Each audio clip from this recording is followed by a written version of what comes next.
in the rummage brigade of the ladies' aid to the border foreign missions. All the ladies of Avonlea are glad to help the heathen to improve the lot of the Hottentot. Comes as natural to us as breathing, as natural to us as breathing. We are great workers for the cause, willing helpers in the mission field. We do everything we can do. We send Afghans to the Hindu. We are great workers for the cause. We're collecting undershirts and drawers for to keep the naked pagans warm. When our children get too big, we send their undies to a pygmy. We are great workers for the Girls, look, it's Matthew Cuthbert, driving a buggy just like he's going to a funeral. Matthew Cuthbert? Driving a buggy? In his Sunday suit? On a Tuesday? Why isn't he home bugging his potatoes? Yoo-hoo! Matthew, where are you off to? He didn't say. Matthew Cuthbert never does. That's the truth. Where is Matthew going, and why is he going there? Matthew Cuthbert never goes anywhere. He's wearing his clean white collar, he's wearing his store-bought suit. Let's get us a rig and follow. Don't be silly. Don't be sassy. Don't be cute.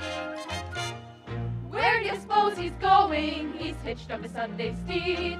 He should be home a-sowing turnip seed. It must be a fearful task then, it must be something bad. Why don't we all go and ask then? Are you balmy? Are you batty? Are you mad? If it was bad, he'd drive much faster. If it was nothing, he'd drive slow. I'd better go ask his sister. Marilla, be sure to know. You'd better go ask Marilla, you'd better go pay a call. I'll borrow a drop of vanilla and act sort of dumb and dull. You can talk about the weather, then ask her all at once. Why don't we all go together? We're no snoopers. We're no gossips. Oh, you done. Afternoon, ladies. I'm late. Why, Marilla Cuthbert, we thought you'd been called to your maker when we saw your brother driving by in his Sunday suit. And on a Tuesday. Matthew Cuthbert's so shy, he's never moved farther from the house than the barn. Matthew went to Bright River to meet the train. The train? We're getting a little boy from the orphanage in Nova Scotia. Well, you're never through with surprises till you're dead. We've been thinking about it ever since last harvest when Matthew had the heart attack. You know how desperate hard it's got to be to get hired help these days. And when Mrs. Alex Spencer told us she was going to adopt herself a little girl, we asked her to pick us out a boy while she was there. Old enough to be of some use in doing the heavy work, young enough to be trained up proper. But Marilla, you don't even really know what you were getting. Now, don't say I didn't warn you when this imported orphan puts strychnine in your well or burns your house down to the ground. I heard of an orphan over in Nova Scotia who did just that, and the whole family died in fearful agonies. As I recall, it was a girl in this instance. Well, you can stop saying your prayers on our account, Rachel. We're not getting a girl. Well, I think it's a mighty risky thing you're doing, that's what. There's risks in people having children of their own when it comes to that. Well, it's hardly a risk in the case of you and your brother. Our meeting can continue. Now we found out just where that Matthew's going and why he's going there. We are great workers for the cause, willing helpers in the mission field.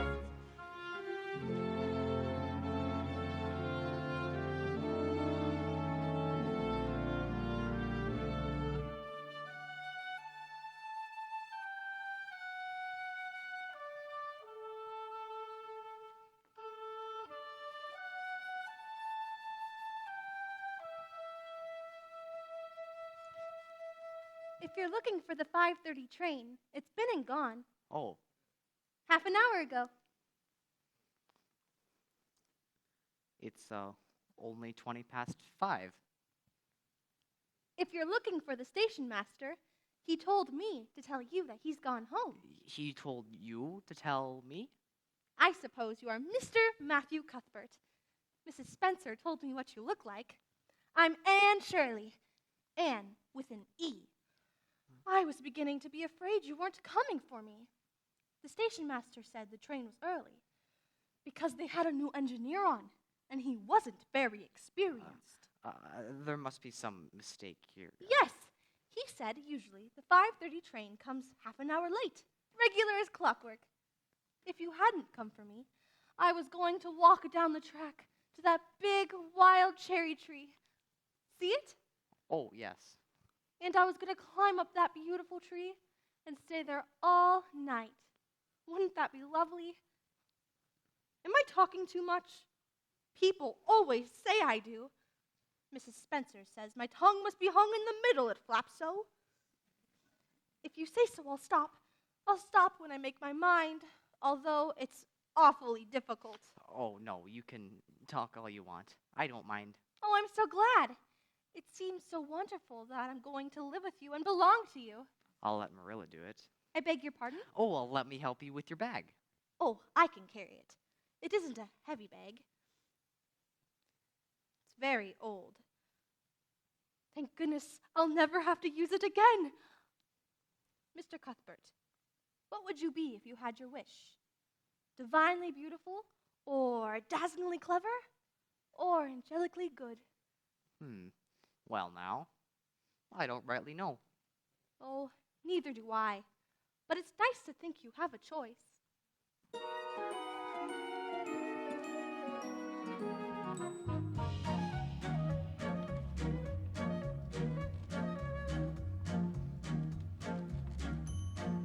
Once I thought I'd like to be a blossom growing on a tree, white and pink and lazy as can be. But I became just in the spring, so now I think it over. Gee, I'm glad I'm no one else but me. If you sit around and find the world is gloomy and it isn't just your cup of tea, it's easy to imagine that it's rose and bloomy. You can think the things you want to be. So when all is said and done, imagining is a lot of fun. But when there are battles to be won, be what you are, it's best by far, and soon you'll be in clover. Gee, I'm glad I'm no one else but me. Mr. Cuthbert! Mr. Cuthbert, your roads! They're red! Oh, I'm so sorry.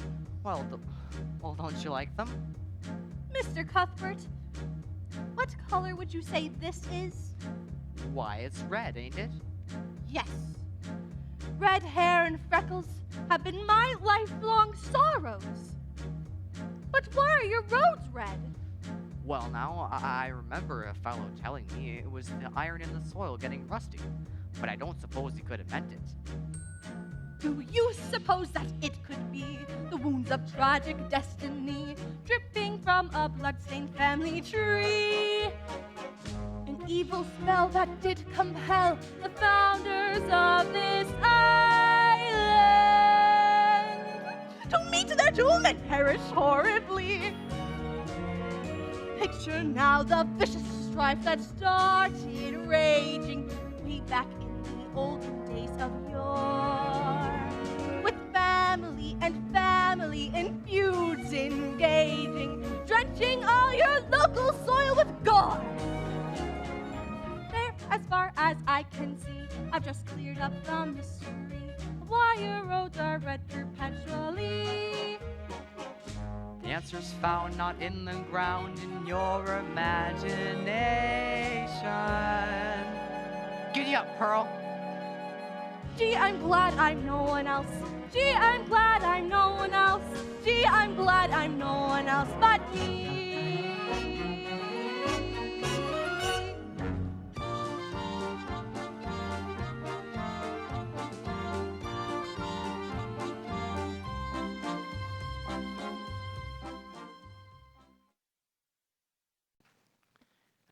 You come right on in. Matthew? Yes, Marilla? Why, Matthew Cuthbert! Yes? Who is this? Eh? Where's the boy? Oh, well now, there wasn't any boy, there was only her. There must have been a boy. We sent word to Mrs. Spencer to bring us a boy. Well, she didn't. She brought her. Well, this is a pretty piece of business. You don't want me. You don't want me because I'm not a boy. Oh, I might have known it. I've got to go water the mare. There, child. There's no need to cry so. There is need. This is the most tragic thing that has ever happened to me. Well, we're not going to throw you out of doors. Tonight, at any rate. Now, what is your name? Would you please call me Cordelia? Call you Cordelia? Is that your name? Well, no. It's not exactly my name. Actually, it's Anne. Anne Shirley. But whenever I'm in dire anguish, I've always imagined that my name's Cordelia. At least, I always have of late years. Fiddlesticks. If your name is Anne, that's what you should be called. It's a good, plain, sensible name, and you've no need to be ashamed of it. Well, if you're going to call me Anne, would you please call me Anne, spelt with an E? What difference does it make how it's spelled? Oh, it looks so much nicer. Very well, then, Anne with an E. Can you tell me how this mistake came to be? We sent word to Mrs. Spencer to bring us a boy. Were there no boys at the orphanage? Oh, yes, in abundance. But I distinctly heard Mrs. Spencer say that you wanted a girl. And the matron said she thought I'd do. A girl would be of no use to us. We want a boy to help Matthew on the farm. Take off your hat over there and help me with the table. We'll have supper. Oh, I couldn't eat. I'm in the depths of despair. Can you eat when you're in the depths of despair? I don't know. I've never been there, so I can't say. Best put her to bed. Very well. Grab your bag and come with me. Good night. How can you say it's a good night when you know this must be the very worst night I've ever had? My life is a perfect graveyard of buried hopes. What was that? That's a sentence I read in a book once, and I say it to myself whenever I'm disappointed in anything. You can sleep here. Mercy, child. What's the matter? A tree of your very own! Imagine! It's a big tree, and it blooms great, but the cherries don't amount to much. Small and wormy. Snow Queen. What? I'll call the tree Snow Queen because it reminds me of the blinding vision of the white way of delight. You've got a tongue in your head, that's for certain. Now I want you to get undressed. I have my best underwear on. The matron says you never know when you might get cut up in a train wreck. I suppose you have a nightgown? I have two. They look kind of flimsy. You best wear both of them. And after you're undressed, I want you to say your prayers. Oh, I never say any prayers. Don't you know who God is? The matron at the orphanage told me that God's the one who made my hair red. And I've never cared about him since. I am afraid you are a very wicked little girl to talk this way. This is a Christian house, and while you are in it, you will say your prayers. When you're done, I want you to blow out the candle. No, on second thought, I best wait here. You're liable to set the house on fire. You may take the candle. After I'm in bed, I'll imagine out a nice prayer to say. No, child. You must kneel beside the bed to pray to your Maker.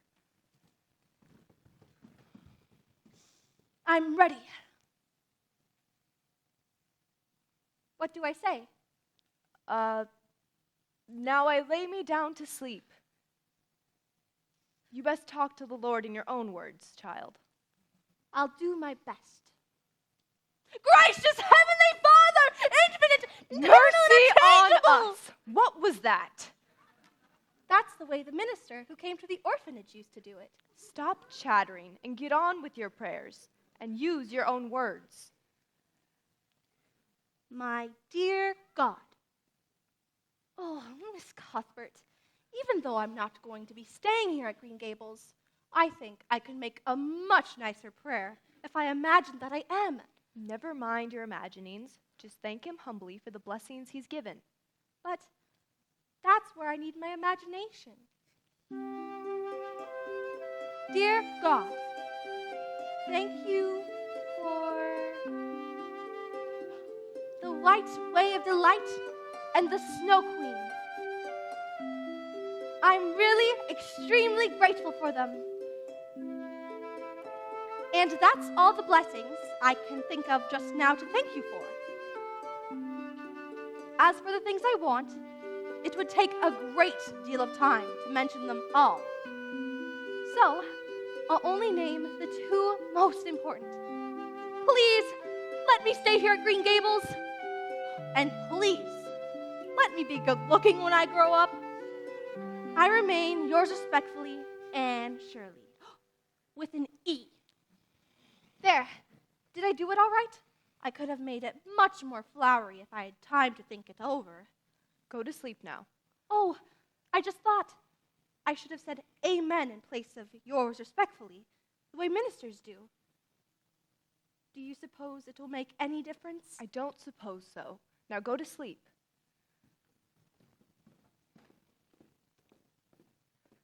This is what comes of sending someone instead of going ourselves. One of us will have to drive over to Mrs. Spencer's tomorrow. That's for certain. The child has to go back to the orphanage. Yes, I suppose so. You suppose so? Don't you know it? Well, now, she's a nice little thing, Marilla. Seems kind of a pity to send her back when she's so set on staying. Why, Matthew Cuthbert, you aren't saying you think we ought to keep her. What good would she be to us? We might be some good to her. I never heard of such a thing. The child has to be dispatched straight away back to where she came from. Oh, well, now, I could maybe hire a boy to help me, and she'd be company for you. She's a real interesting little thing. I'm not suffering for company. I believe this child has you bewitched. I can see plain as plain that you want to keep her. You should have heard her talk coming from the station. Oh, she can talk. I saw that straight away. And it's nothing in her favor either. I don't like children who have so much to say. I don't want an orphan girl, and if I did, she isn't the style I'd pick out. We're not going to keep her, so you might as well save your breath to cool your porridge. Well, now, it's just as you say, of course, Marilla. Where are you gadding off to? You haven't touched a bite of your supper. I don't suppose I'm that hungry either. How can Mrs. Spencer have made such a mistake?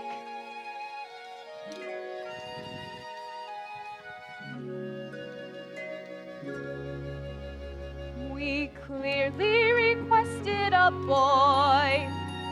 A boy's what we wanted, I guess. I guess that a girl's not so bad. So badly we needed a boy. We clearly requested a boy. What they wanted, I guess that a girl's not so, So badly we needed a boy. could help out on The farm can look after It's itself. selfish to think of Myself, I am partial to boys. Boys. boys. A girl could help Marilla around the house. A girl could bring alfalfa to the cows. A boy could milk and carry in the pails. Boys are made of snails and puppy dogs' tails. A boy can plow, a boy can hay and hoe. A girl can only sit and knit and sew. A boy is rough, but girls are still as mice. Girls are made of spice. Oh, won't they think twice? She hates me because I'm A girl is alright, I declare that she'll have to go back. Go back. go back. Go back. We clearly requested, like all of the rest It can't be contested. we clearly requested a boy.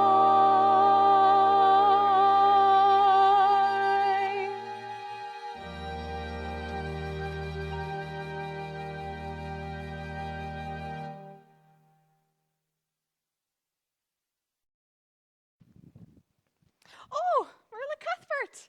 What brings you our way? The fact is, Mrs. Spencer, that when we Is that asked... little Anne sitting out there in the buggy? Oh, isn't she the dear wee thing? The fact is, Mrs. Spencer, there's been some sort of queer mistake somewhere. We sent word to your brother Robert for you to bring us a boy. You don't tell me. Isn't that funny? How did that happen, I wonder? I'm dreadful sorry, Marilla. I really thought I was following your instructions. Isn't it a funny predicament? The thing to do now, Mrs. Spencer, is to put it right. I suppose the orphanage will take the child back? Mrs. Peter Blewett, the very thing. I don't think we'll have to send that child back to Nova Scotia. You just come along with me right now. I always say it's an ill wind that doesn't blow somebody into town.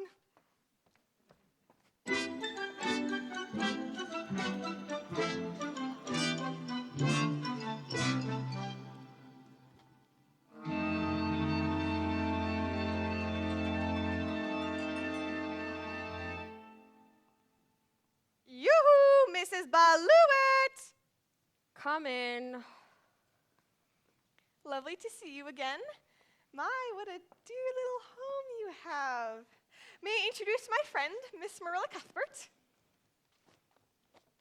How do? Mrs. Blewett? And this dear little girl. You remember that little matter we spoke of last week? She available? Yes, and I know you and she could become firm friends.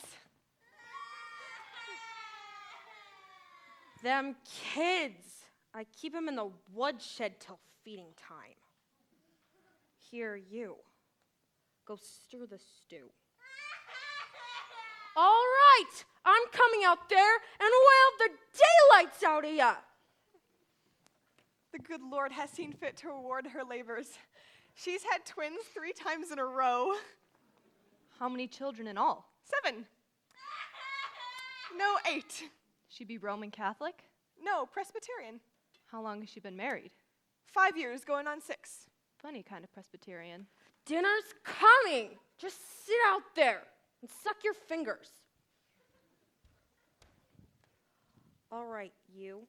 What's your name?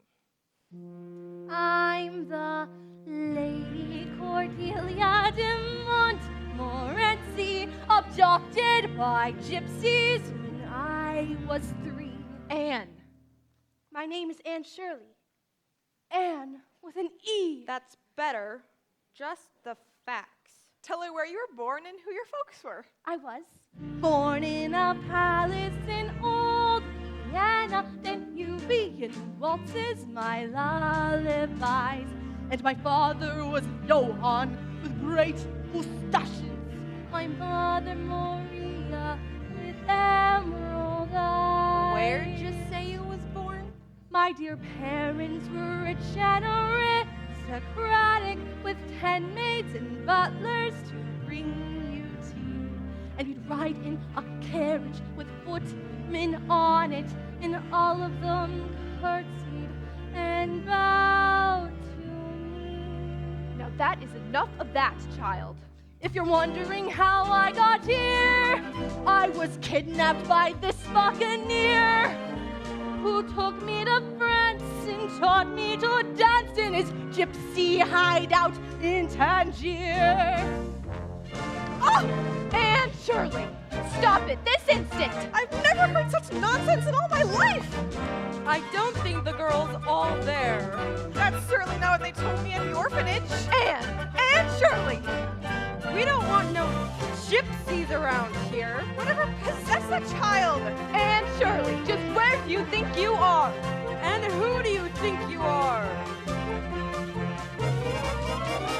I'm the Lady Cordelia de Montmorency, abducted by gypsies when I was 3.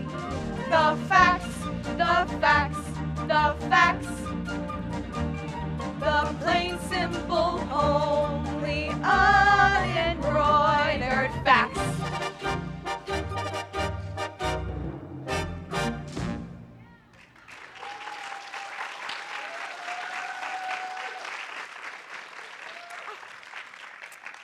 Here they are. Here are the facts. This is the report they gave me at the orphanage. Name, Anne Shirley. Spelt with an E. Parents deceased. Father, Walter Shirley, teacher of agriculture and rapid calculation at Bolingbroke Continuation School. Mother, Bertha Shirley, housewife.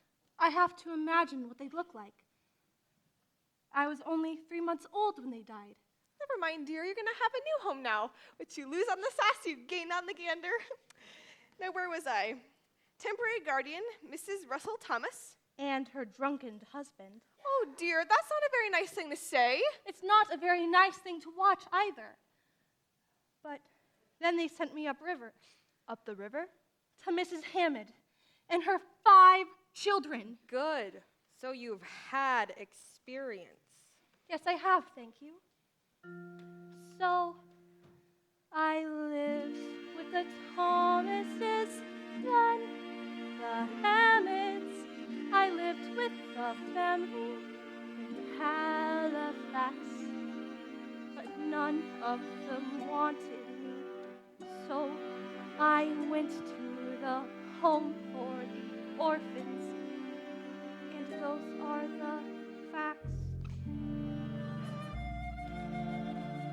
You sure? Yes, it's all written down here.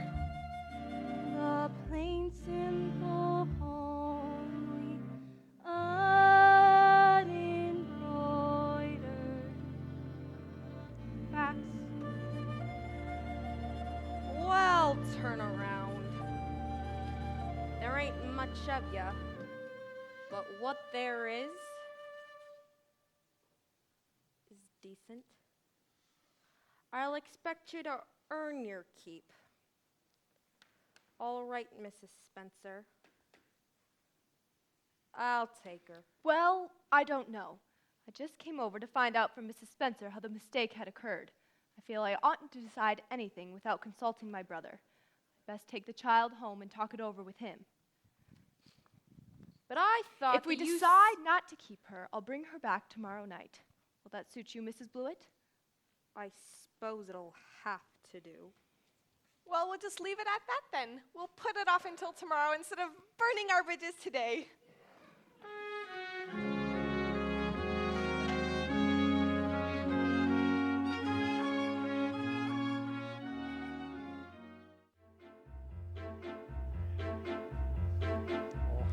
Morning, Cecil.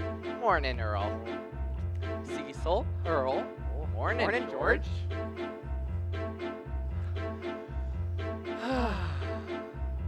Any mail? Oh, nothing today, Cecil. Oh, water's pretty choppy this morning. Mailboat didn't make it across. Isn't that a caution? Mainland's been cut off again, eh?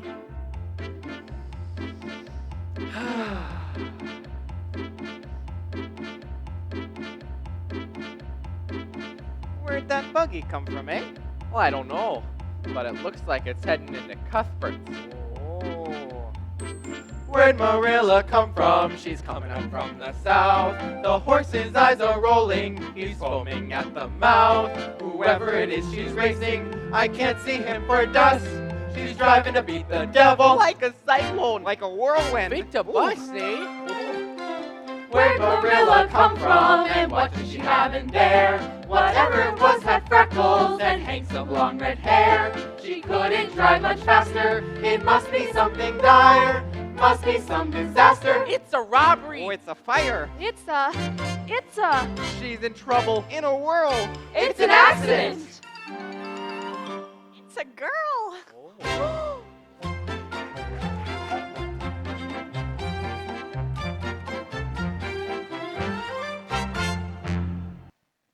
Take off your hat and help me with the table.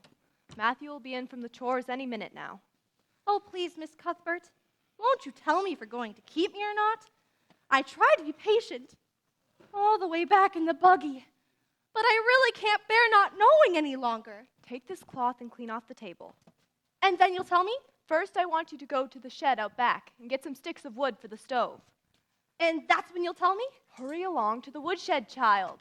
And not too big sticks, mind.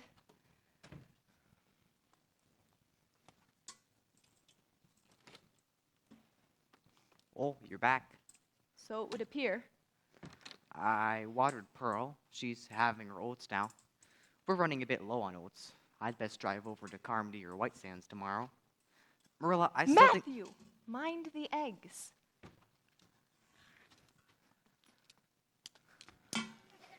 Matthew Cuthbert, what would Dr. Malcolm say? Have you no thought of your heart? You tell old Malcolm my heart's never been better. Sit down this minute or you'll get the heaves.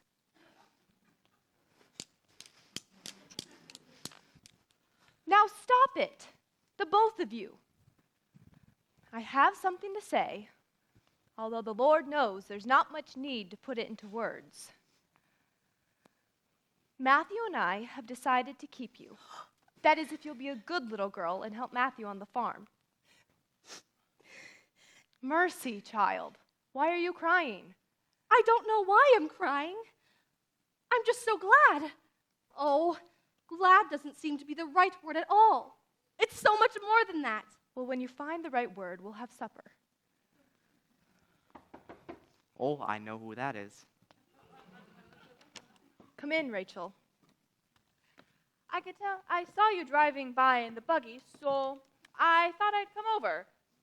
Whatever happened to the boy? We changed his mind. Her mind. Well, what I mean is, we wanted a girl, so we got... Anne, this is Mrs. Lynde come to see you. Isn't that nice of her? I could tell by the pigtails flying by in the buggy that you hadn't gotten what you expected. Well, well, well, they didn't pick you out for your looks, that's sure and certain. Come over here so I can have a closer look at you.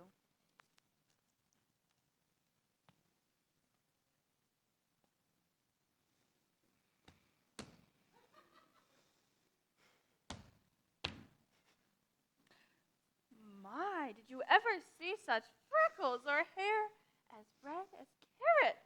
How dare you call me ugly? How dare you call me freckled and red-haired? Anne! How would you like to have such things said about you? How would you like to be told that you are fat and dilapidated and probably haven't had a spark of imagination in you? Oh, I don't care if I hurt your feelings by saying so. I hope I do hurt them. You've hurt mine worse than they've ever been hurt before, and I'll never forgive you for it.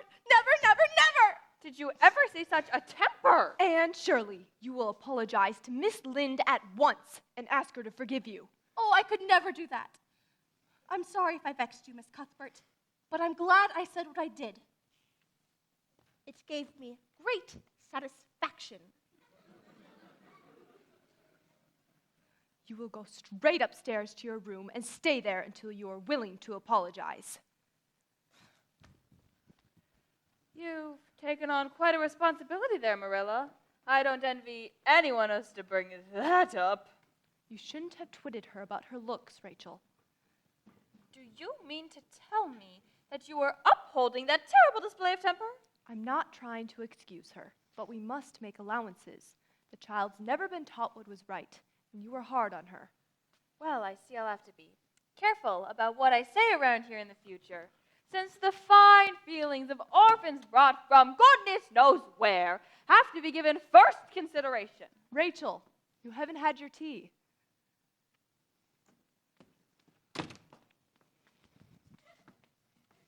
We'll just sit here and wait until Anne is willing to apologize. Marilla, if you take my advice, me, who's raised 10 children and buried 2, you won't wait for anything. You will go right outside and cut yourself a good-sized birch switch. Where are you off to? Oh, well, I just thought I'd, Go upstairs? Yes. You haven't been upstairs in this house since you helped me paper the spare bedroom 4 years ago. I know, I just thought I'd take a look at it. Mind what the doctor says about climbing stairs. Uh-huh.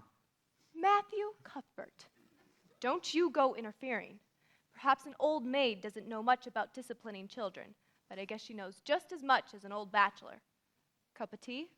Oh, no, thank you. I think I'll just, I think I'll go fill a cistern. Well, Rachel, as long as you're here, I might as well show you the patchwork piece I've been working on for the Afghans we're making for the Borneo headhunters.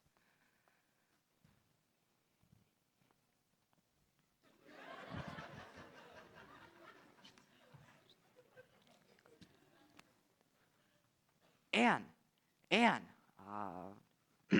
Lady Cordelia de Montmorency. Don't you think you'd better get this off your chest and get it over with? Oh, I couldn't, Matthew.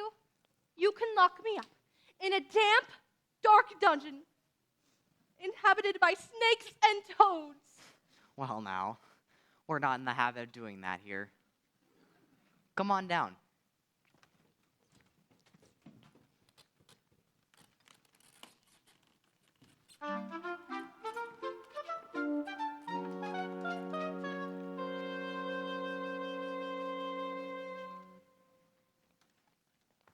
Marilla's dreadful determined, you know. You're going to have to say you're sorry sooner or later. She had no right to call me ugly and redheaded. Well, I heard you say as much yourself only yesterday. But there's such a difference between saying a thing yourself and hearing someone else say it. And you listen to me. Never mind how folks talk, let them all strut and squawk. When they criticize, just pass them by. If they do carpet you, don't get upset. Fuss, fume, or fret, or get indigestion. Critics can't bother me, 'cause I tell them I agree. When they're finding fault, I don't deny. You can do it if you try, you won't rue it. Be like I keep happy eating humble pie. Humble pie, we can eat it, you and I. Though the world around us may be proud. Never mind, you will find they have no fight.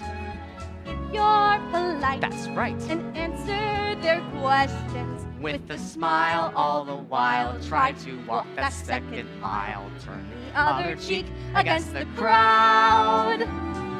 You can do it, just you try it. Why not try my steady diet? We'll be happy eating humble pie. Come on, Matthew, let's dance.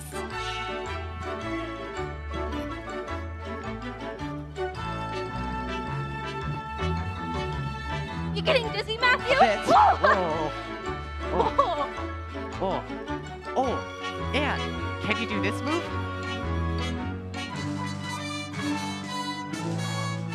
Yes? Good, how about this one? No? Matthew, what's going on out there? Quick, up the ladder.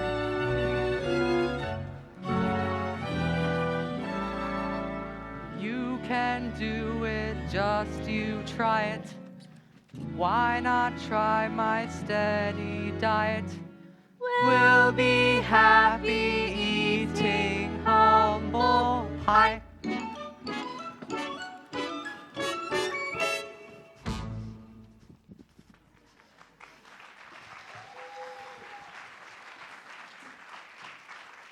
Mercy, child. What are you doing there? I have been wrestling with my soul. And now I'm ready to go tell Mrs. Lynde I'm sorry I lost my temper. Very well. Come with me.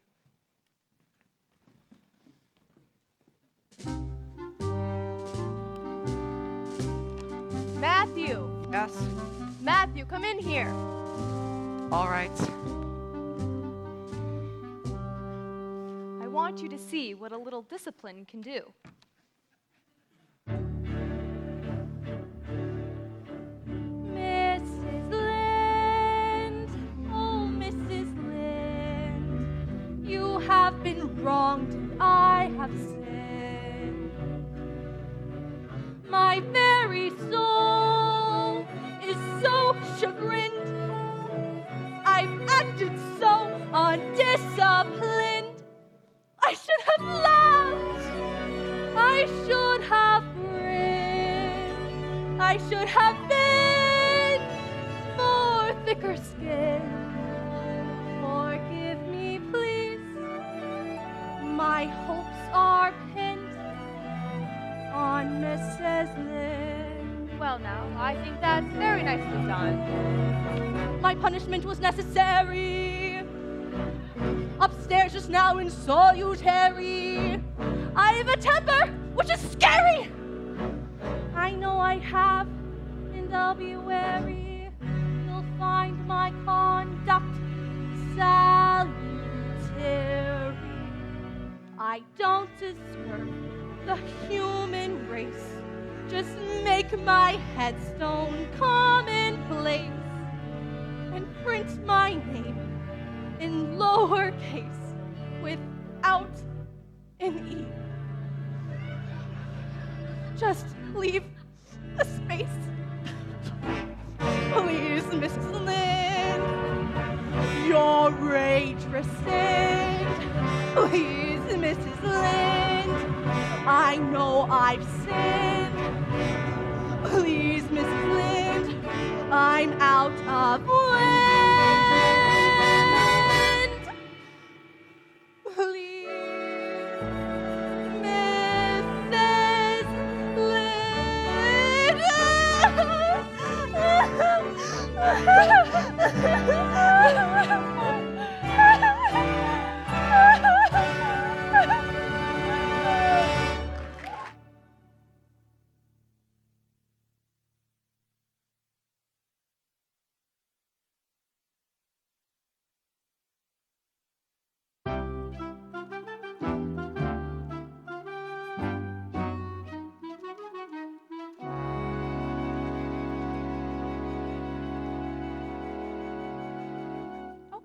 We'll wait here in the lane, Diana. Marilla will bring the child from the house. Oh, Mother, I'm dying to see what she's like. You must remember, dear, that this child is most unfortunate. She doesn't have a father or a mother, so you mustn't flaunt your own too much. It's not polite to talk to other children about things they themselves don't possess. Good morning, Miss Barry, Diana. This is Anne. How are you, Anne? Thank you, ma'am. I'm as well as can be expected. Hello, Anne. Hello. You have a perfectly lovely name. Diana is my favorite heathen goddess. Diana is a very nice little girl, and her mother is very particular about who she plays with. Now, I don't want you to keep her late for school. Here's your note from Mr. Phillips. I'll just slip over to your house, if I may, Miss Barry, and borrow that dress pattern you were telling me about. Very well, Marilla. Mind you behave yourself now, Diana. Goodbye, dear. Goodbye. Oh, Mother, do you suppose I could take Anne with me to the Sunday school picnic this Saturday? A picnic! I think that would be for Miss Cuthbert to decide now, Diana. Oh, may I, Marilla? May I? There are going to be all kinds of races with prizes. And we're going to make ice cream. Oh, Marilla! They're going to make ice cream! What's that? Oh, Anne, you're teasing. I think if the child has never had a taste of it, Marilla, this might be a good opportunity. Well, I suppose if the parents are going along as well. Everyone's going. Well, I suppose there's no harm in it. Land's sakes, child. Hurry along or you'll be late for school. We can go swimming at the picnic too, Anne. Tilly Boulter nearly got drowned last year. Oh, it must have been such a romantic experience to have been nearly drowned.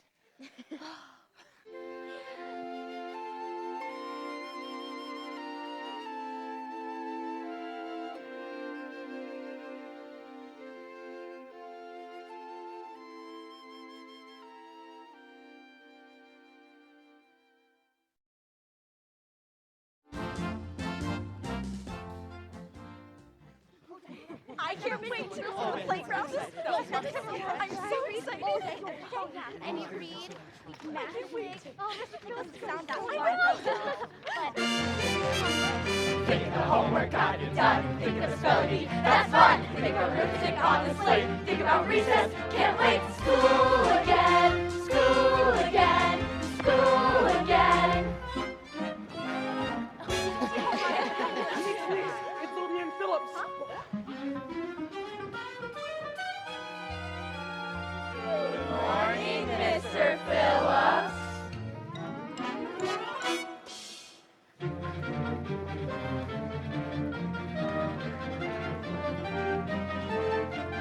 School again, school again, school again.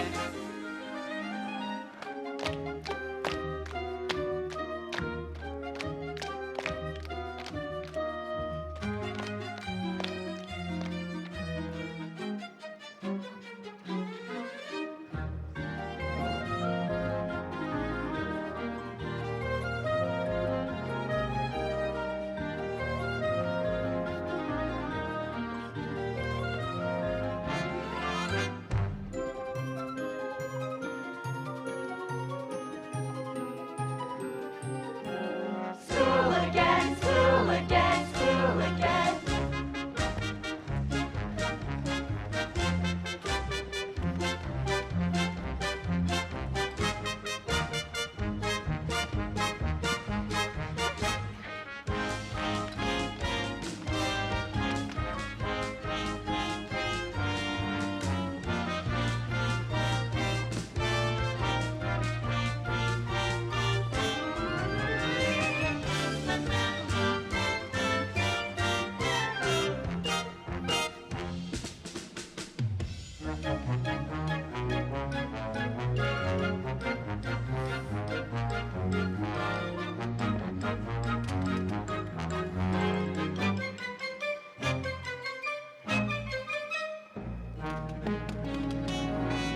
School again, school again.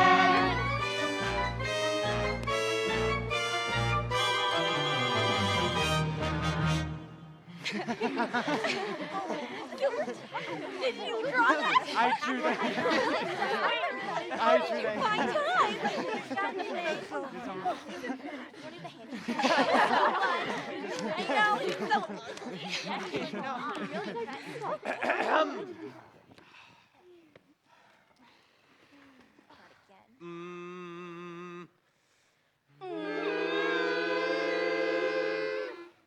And a 1, 2, 3, 4. Avonlea, we love thee, to thee we pledge our alma mater.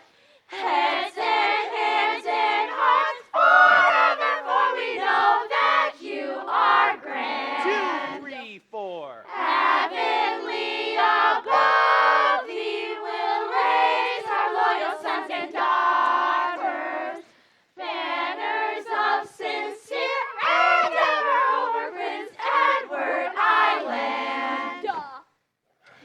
All right, class, settle down. Settle down. And get on with the work that I gave you yesterday. Don't bother Mr. Phillips now, Anne. He's busy. But he doesn't even know I'm here, Diana. Oh, he doesn't know any of us is here. He spends all his time with that Prissy Andrews. He's getting her ready to try for a scholarship. At least, that's what he says he's doing. When does Mr. Phillips start teaching the rest of us? Oh, as soon as he straightens out Prissy Andrews. In the meantime, we're supposed to do the work we didn't do yesterday. But I wasn't here yesterday. I know, you lucky thing. Why don't you draw something funny on your slate? Gilbert Blythe, you dirty little... All right, class, settle down and concentrate. That boy teases Josie Pye something terrible. And she's dead gone on him.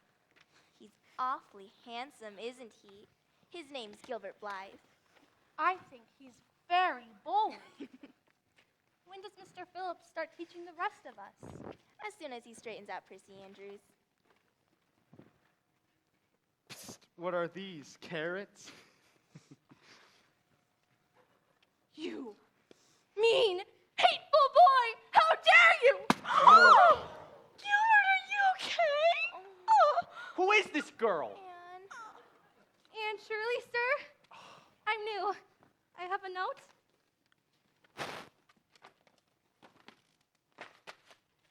What does all this mean? It was my fault, sir. I teased her. Sit down, Blythe.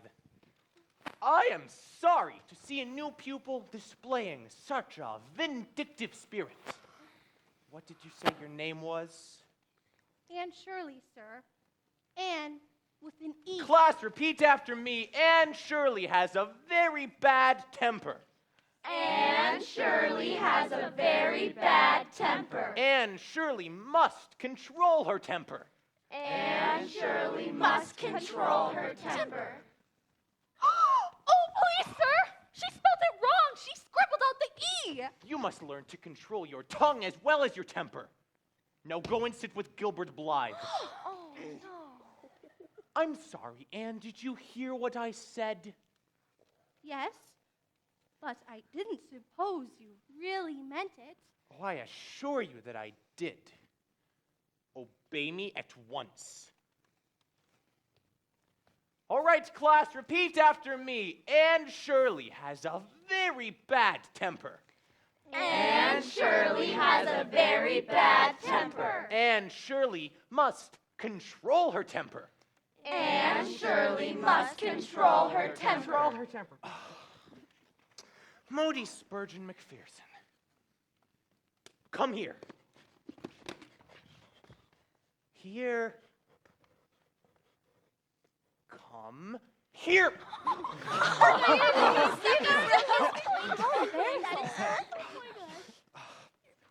What have you got in your mouth? Have you been chewing pine gum again? No, sir. I was just rehydrating a prune for recess. Well, get rid of it. All right, recess! Yeah! Except for Blythe and the new girl. Gilbert, you stay and you clean up the board. The rest of you can dismiss. In an orderly fashion. Don't leave me!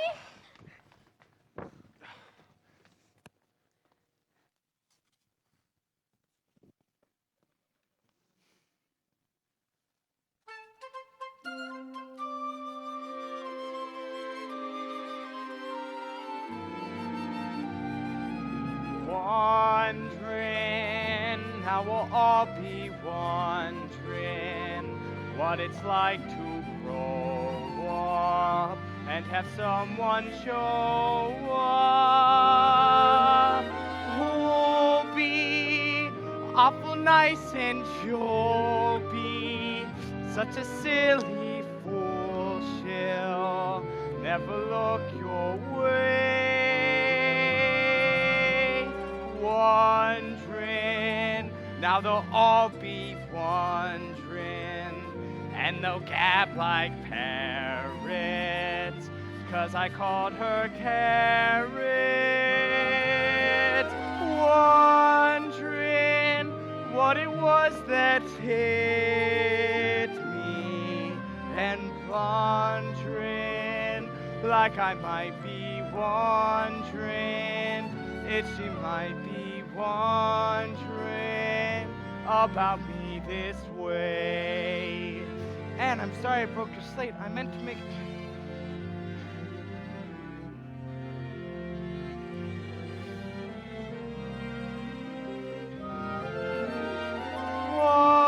Wondering what it was that hit me, and wondering like I might be wondering if she might be wondering about me this way.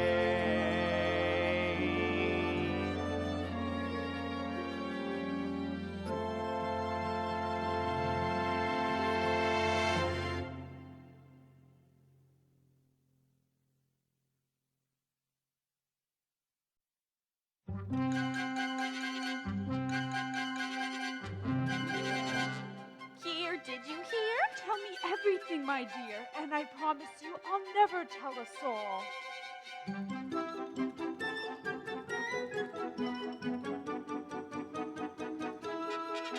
Why, there ought to be a law. That's exactly what I saw.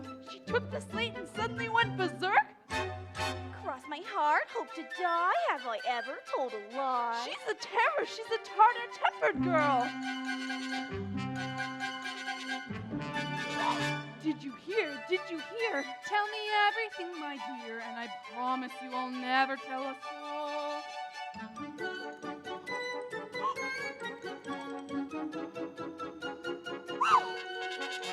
I would thrash her when she's caught. That's exactly what I thought. You say the doctor had to take a stitch? 3 or 4, maybe more. I was watching from the door. She's a monster. She's a fury. She's a witch. She has set her cap for Gilbert Blythe. It's as plain can be. If she wants him, she will have to deal with me. Did you hear? Did you hear? Tell me everything, my dear, and I promise you I'll never tell a soul. Did you hear? Did you hear? Tell us everything, my dear, and we promise you will never tell a soul. They should put the girl away. That's exactly what I say. You mean she went and split his skull in two? I was there, and I swear there was blood just everywhere. She's a vixen. She's a harpy. We don't want her kind in Avonlea, and I hope she leaves tonight. If they expel her, then I'll tell her, sirs, you rot. Hello, Josie. Afternoon, Rachel. Ladies. Now, Marilla, heaven knows I know gossip, but I thought you wanted to be the first to know. Did you hear? Did you hear? No, but I will, never fear. You always have a little bit of news. Well, I never did you ever. I suppose you think she's clever. He'll be marked for life with such an awful bruise. In the schoolroom, split his head? I think Gilbert's good as dead. He was took by motor car to Charlottetown? She's a piece of Satan's finest handiwork.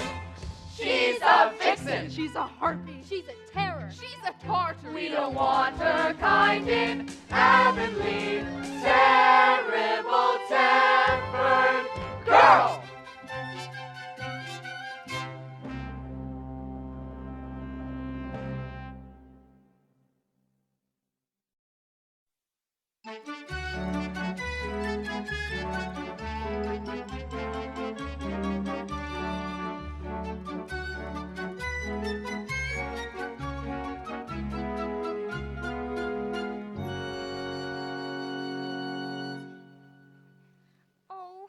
Cheer up, Anne. You mustn't mind Gilbert making fun of your hair.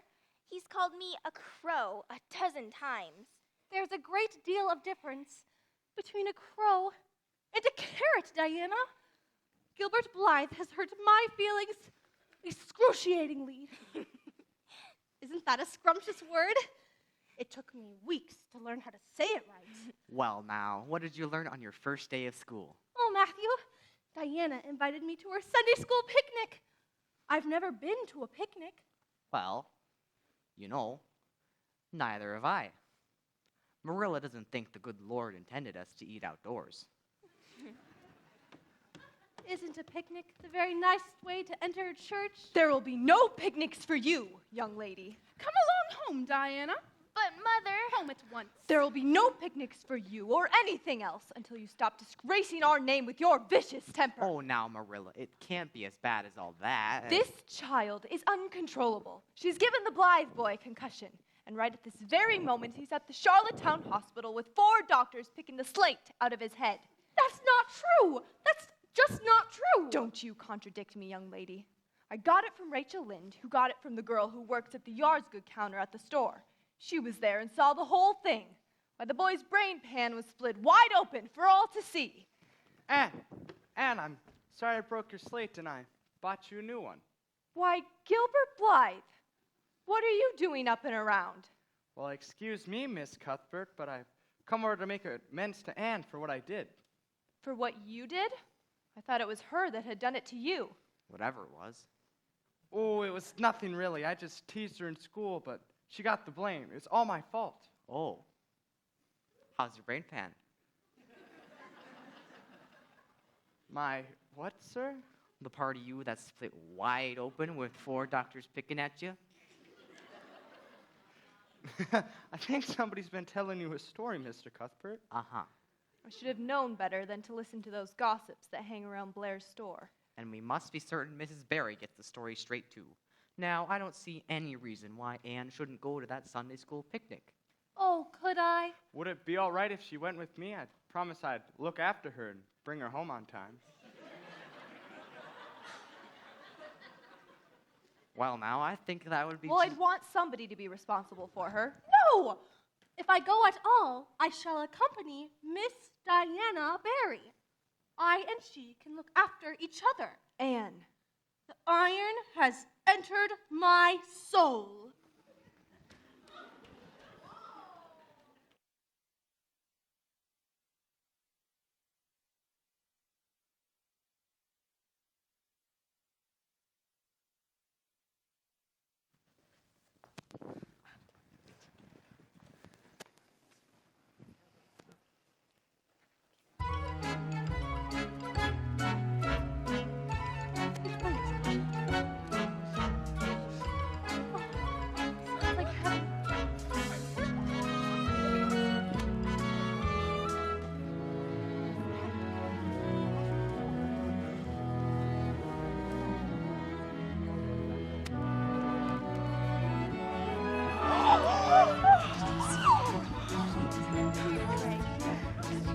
I'm hungry now.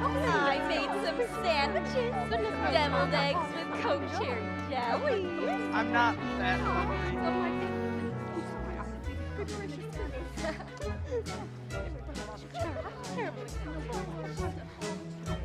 Oh, Diana, I can't wait for the ice cream. And you'll love it. Ice cream is anything more delectable than ice cream. Why, even the most respectable eat ice cream. It's wonderful on a summer's afternoon in June.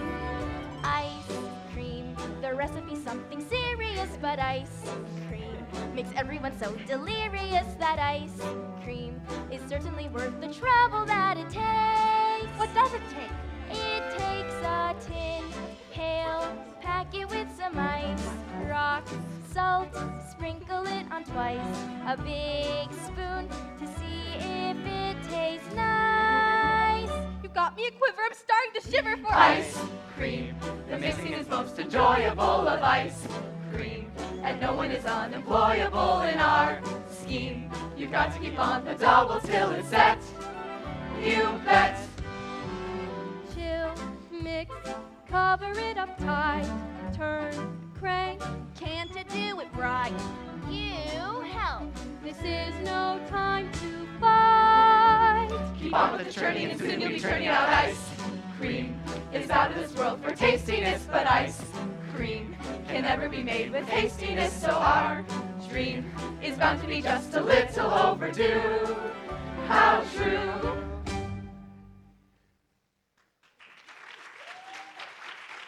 Everybody ready for the three-legged race? Oh, Diana, we must be visiting Josie.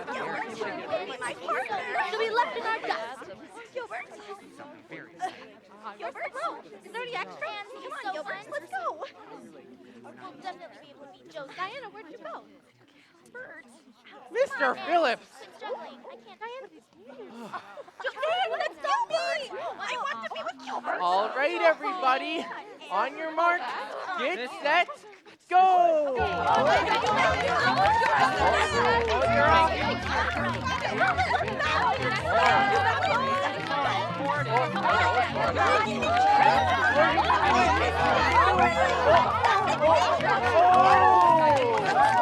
Got a winner.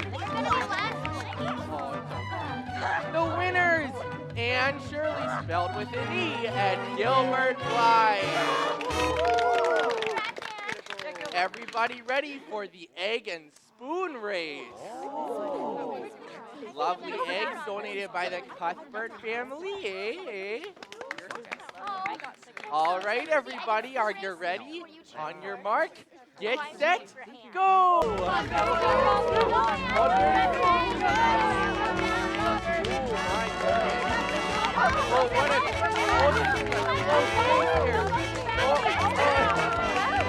Oh, wow, that was spoon there. Oh, that's not.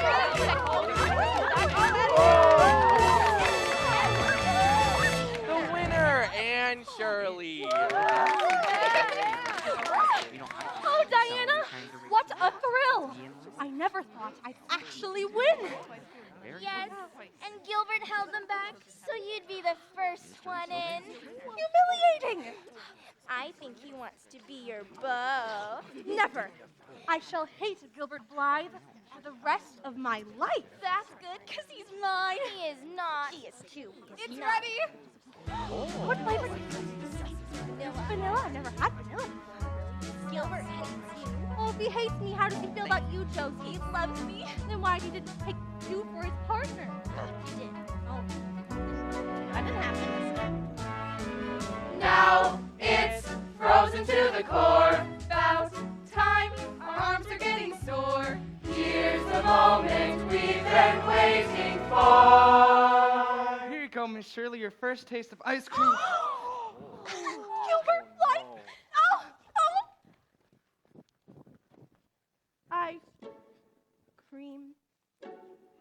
It's marvelous and mysterious. Ice cream. Ice cream is wonderful on a summer's afternoon in June. Ice cream!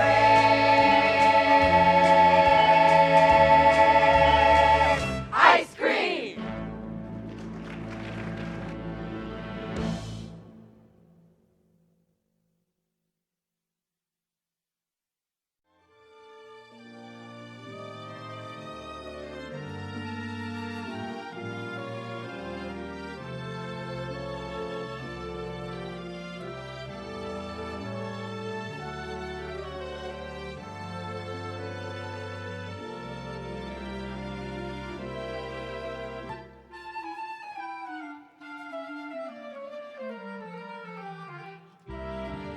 Why ain't it always summer?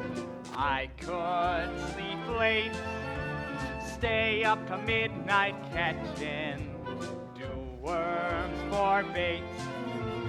Now I'll be combed and curried and worried again. Who wants to put their shoes on? Not me, my friend. I grew a whole inch bigger. I lost a baby tooth. I took a big umbrella and fell off our roof. I had a taste of high life in Charlottetown. They have electric lights there that never burn down. I saw the lights on Queen Street, Keene Street, for clothes. I had a cherry phosphate that went up my nose. I found a big old seashell. I found some licorice roots. I found the hired girl swimming in her good work boots. Where did the summer go to? We had such fun. Now we go back to Caesar and Attila the Hun. I'm sure that all this Latin will flatten my head. Sic transit gloria mundi. Summertime, Summertime, summertime. Who wants to put their shoes on? Not me, my friend. You guys did so many fun things. Never had cherry phosphate. Is it good? Yeah, I did that last year. I concentrated on geography, and it didn't get me anywhere. This year, I'm going to concentrate on boys. I plan to have a half a dozen beaux all crazy about me. Wouldn't you just as soon have one in his right mind? You already have that, Anne. I hear that Gilbert Blythe has a terrible crush on you. Who said? I heard Gilbert tell Charlie Sloane. Just the other day, that when Anne Shirley sings at church, her Adam's apple bobs in and out like a chicken pecking dirt. That doesn't sound accurate. I don't think Gilbert would say something like that. Excuse me, girls. I'd like to speak to Anne. Alone. Look, Anne, can we start off this year by just being friends? I'm sorry I made fun of your hair that one time. I only meant it for a joke.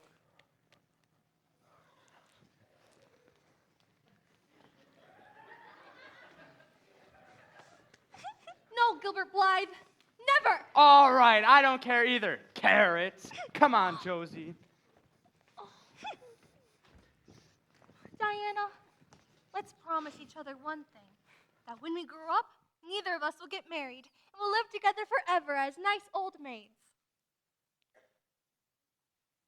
Oh, Anne, I don't know if I want to be an old maid forever. I always thought the nicest thing would be to marry a wicked young man and gradually reform him. I know. When we grow up, you're going to get married and leave me. Oh, I hate your husband. Oh, Anne, that's hundreds of years away. Besides, you know I'll always be your best and closest friend. Oh, Diana, I shall hold you to that till death do us part.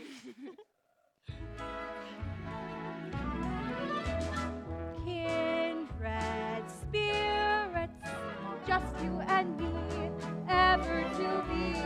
Kindred spirits, sharing our joys, Even the boys. we must solemnly swear. Swearing's a sin. Shall we begin Now now? we're kindred spirits, loyal and true, Truer than blue. all our life through. We two, Like a light sticks to glue, we'll stick together, just me and you, just you and me. just you and I.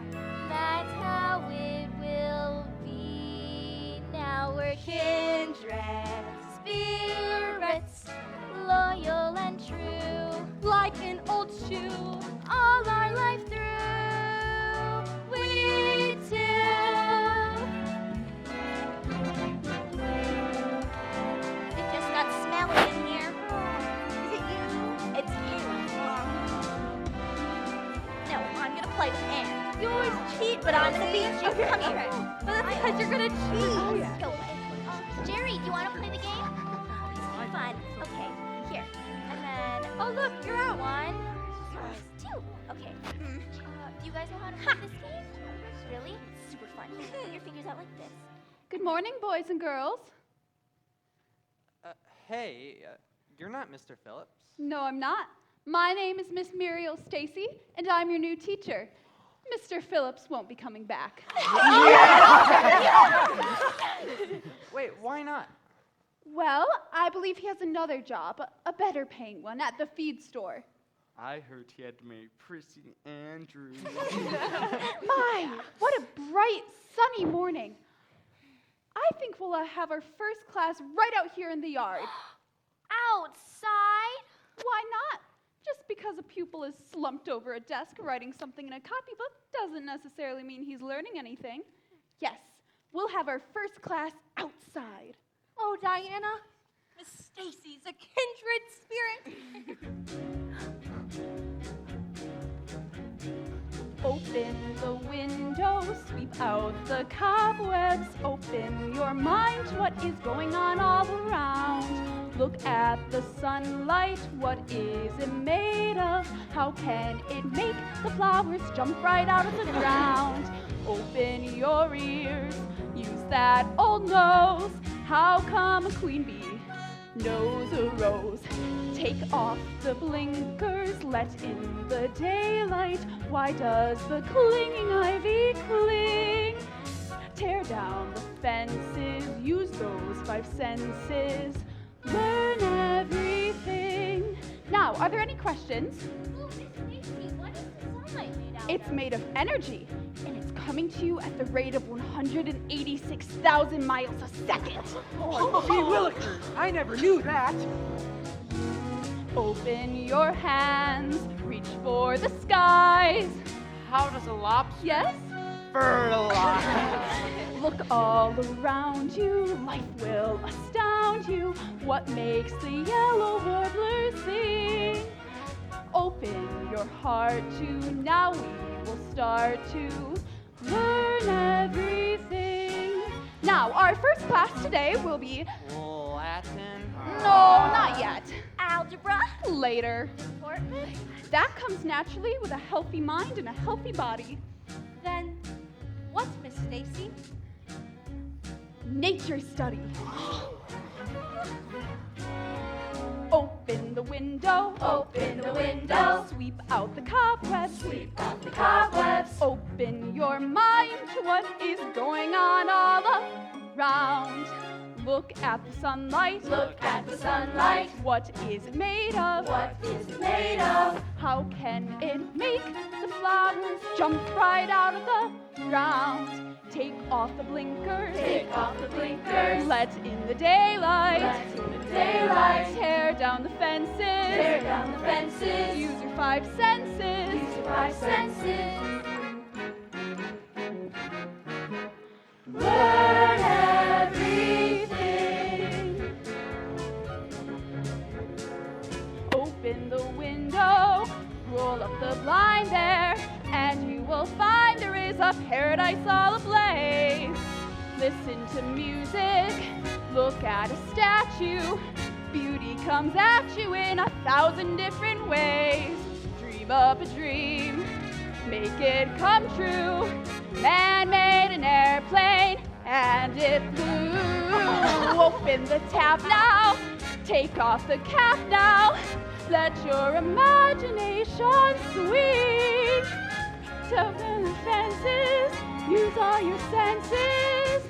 Learn everything.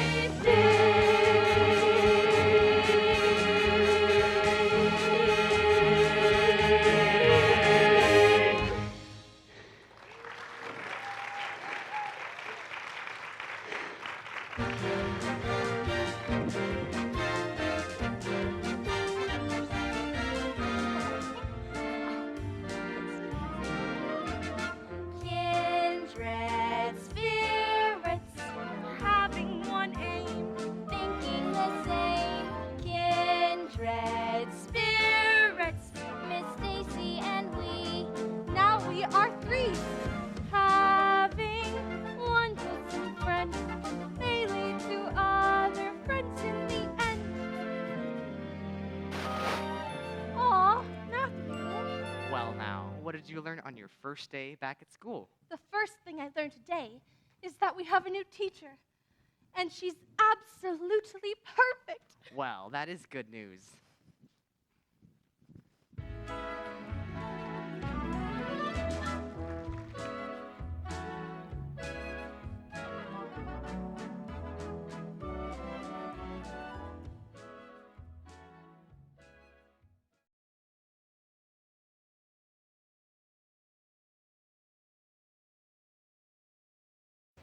And when she pronounces my name, I feel instinctively that she's spelling it with an E. Oh, Matthew, her sleeve puffs are bigger than anybody else's in Avonlea. Honestly, Marilla, she has to come through the door sideways. I hope you managed to notice what she was teaching. We took a walk through Sloane's woods. It's called a field trip. And afterwards, we had to deliver, out loud, an oral composition of what we saw on our field trip. And I gave the best one. Well, now, what did I tell you?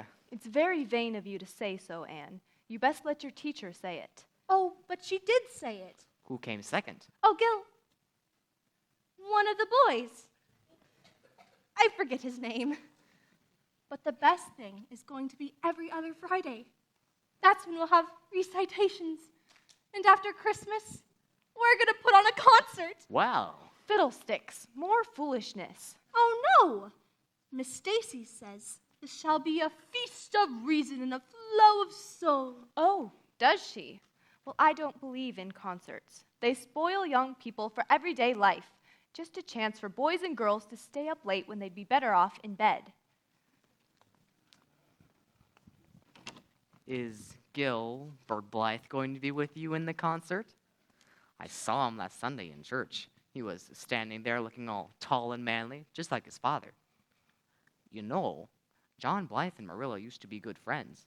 In fact, some folks said John was Marilla's beau.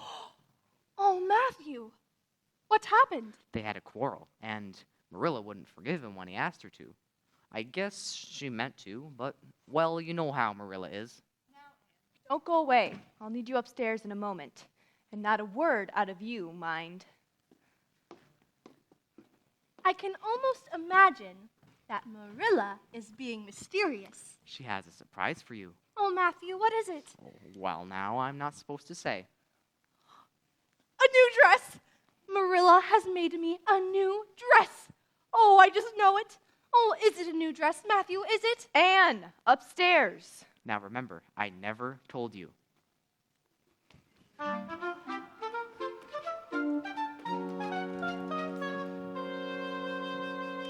had some extra material, so I made you a nice sash. Well, how do you like it? I imagine that I like it. I don't want you to imagine it. What's wrong with it? It's new, isn't it? Yes. Then why don't you like it? It's sensible and it's serviceable. I should think you'd be grateful. Oh, but I am grateful. Of course, I'd be ever so much gratefuler if you made it with puffed sleeves. Fiddlesticks. Everybody else at school has them. Those ridiculous-looking things. Now, Marilla, look here. Look where? Oh, well, why don't we... Why don't we what? Well, why shouldn't she... Exactly. Why shouldn't she? I prefer these plain, sensible things. But wouldn't you rather look ridiculous when everybody else does? Rather than plain and sensible all by yourself? It's wicked of you to think of your looks so much. Marilla, I think if we could... if she should... Oh, you can't just take a... Matthew Cuthbert, I don't know what you are trying to say, but whatever it is, keep it to yourself. This is woman's affairs. Now you stay out of it. I'm afraid you are a very vain little girl. How can I be vain when I know I'm homely? She doesn't like it. Good green Wincy, and she doesn't like it.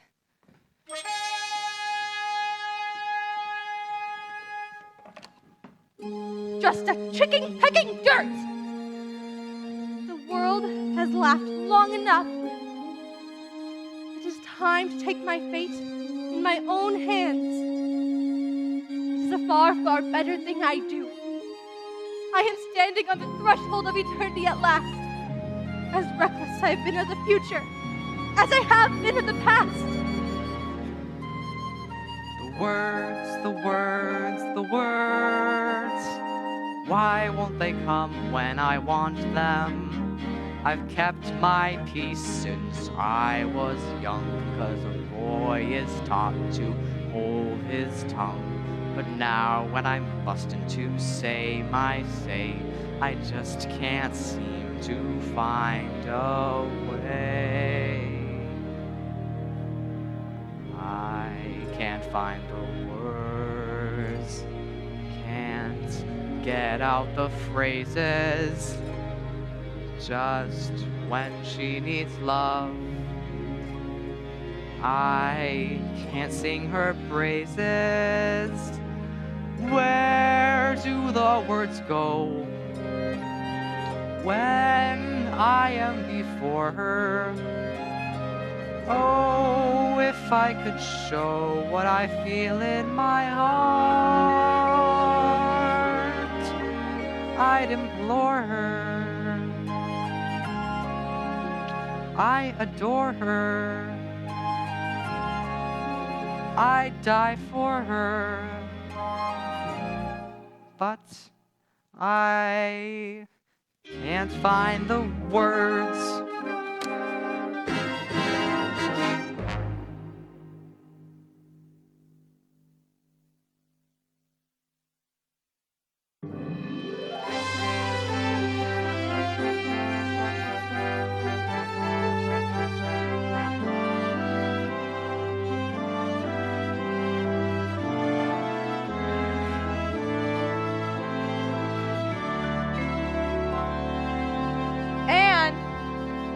You may use some of the cream for Diana's berries. Where is that child? Upstairs in her room, practicing for that tomfool concert, I suppose. She has no business daydreaming when we're expecting company. Anne? Huh, not here. Miss Barry and Diana will be here in less than 5 minutes and her bed not made. Mercy on us. What are you doing there? Have you been asleep? No. You're not sick. No, but please, Marilla, please go away and don't look at me. What nonsense. Get up. The both of us are expecting company or for tea in less than 5 minutes. Please go away and don't look at me. Did anyone ever hear the like? Anne Shirley, get up and... Ah! Your hair! It's green. I thought nothing could be worse than red hair, so I dyed it. But it's positively green. Now I know it's 10 times worse to have green hair. Whatever made you do such a wicked thing? He told me it would make my hair a beautiful raven black. He positively assured me it would. He told you? Who told you? What are you talking about? You remember that peddler that was here last month? I bought it from him. That peddler. I sent him away. I only deal with the Watkins man. I know. But after I bought it, I put it away because I didn't have the nerve to try it. Until I made you a dress. Oh, Marilla, it wasn't that. Not just that. It was Josie Pye. Oh, everything. There, child. This is a fast dye if there ever was one, and it's a good job you didn't use it on the top of your head first. Oh, Marilla, my career is closed. Now, Anne. There's no use crying over spilt whatever that was.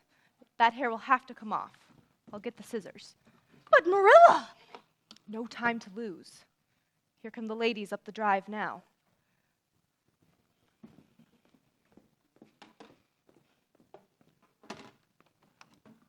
Afternoon, Rachel, Valletta, Minnie. Oh, are we having the meeting in the kitchen? Law, no. Mrs. Barry's little girl, Diana, is coming o'er to have tea with our Anne. That's all. Oh, how sweet. Just like the big folks. They soon will be big folks. My Josie's growing so fast, just like pigweed in the night. I saw the pair of them, Anne and Diana, coming home from school the other day, growing like 60. Now, I've always thought that Barry girl is a beauty, and so she is. But Marilla, I want to tell you, I was wrong about your Anne, and I will admit it in front of the ladies of the executive. It's not often that I'll admit that I was wrong, but I was, and I'm glad of it. Getting to be quite a beauty. Why, here she is. How are you, Anne? I'm well in body, although considerably rumpled in spirit. Thank you, ma'am. Oh, isn't she polite? Oh, is that a new dress we're wearing? What color is it? It's bottle green. I don't think it suits the child. Sallows her some. It's such a nice day. Why don't we have the meeting outside? Miss Barry will be along any minute now, and that'll make a full turnout. I'll see to the ladies, Anne. You look after Diana. You may open that little yellow crock of cherry preserves if you wish. It was time it was used up anyhow. I think it's beginning to work. And if you want, you can finish up the rest of the raspberry cordial. You look just fine, considering, and that sash does a nice job of hiding your hair. The cordial's on the second shelf. Afternoon, Miss Barry, Diana. It's such a nice day, we thought we'd have the meeting outside. I'll join you in a minute. Come along, Diana. On the second shelf. Oh, good afternoon, Mrs. Barry. Diana. Thank you, Anne. Diana, what do you say? Oh, Anne, your hair. You've put it up. Oh, it looks just like the pompadour on the mannequin in Hallman's window in Charlottetown. Oh, Mother, when can I put my hair up like that? Not for another 2 years, dear. You know that. Well, can I get a sash for my hair? Like Anne has. We'll see, dear. Now behave yourself, Diana. Oh, so pretty.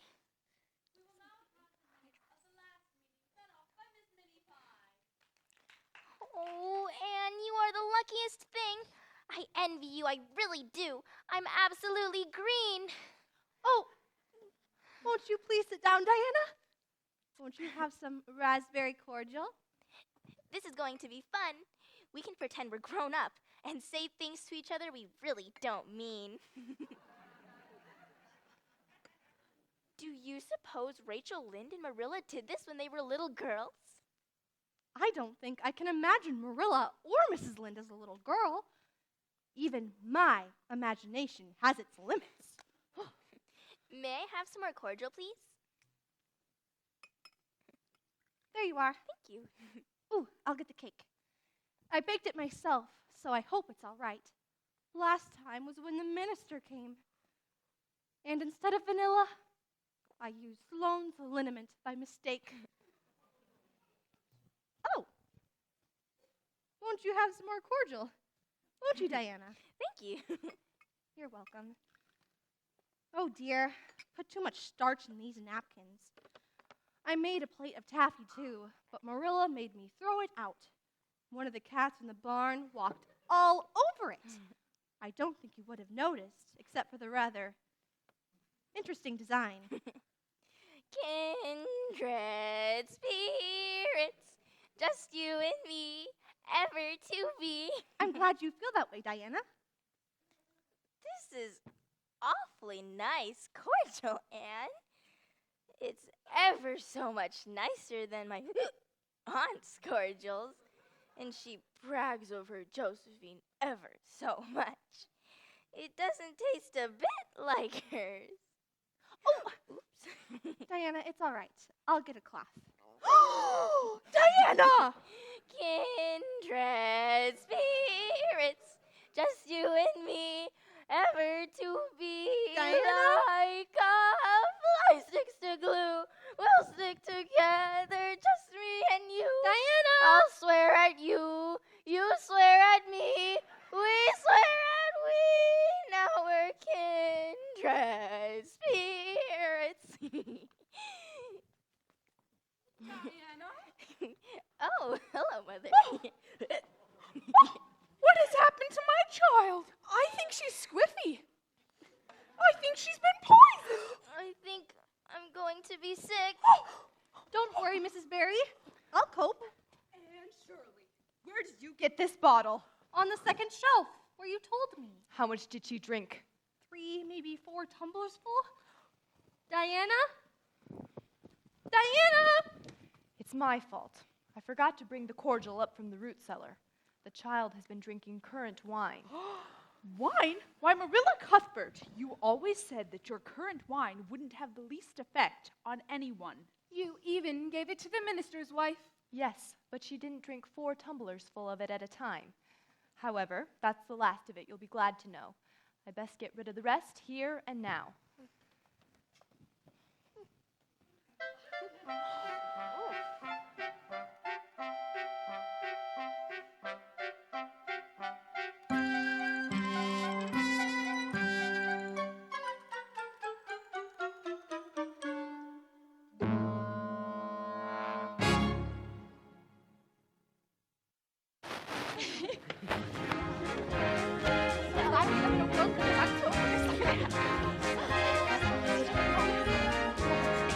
Look all life will astound you. Why don't you open up and sing?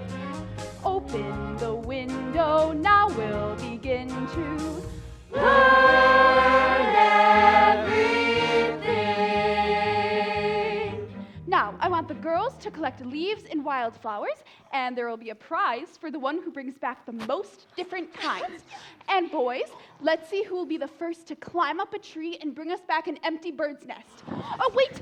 Be careful of the birds and treat the eggs gently. Now go. Come on. Must be Anne.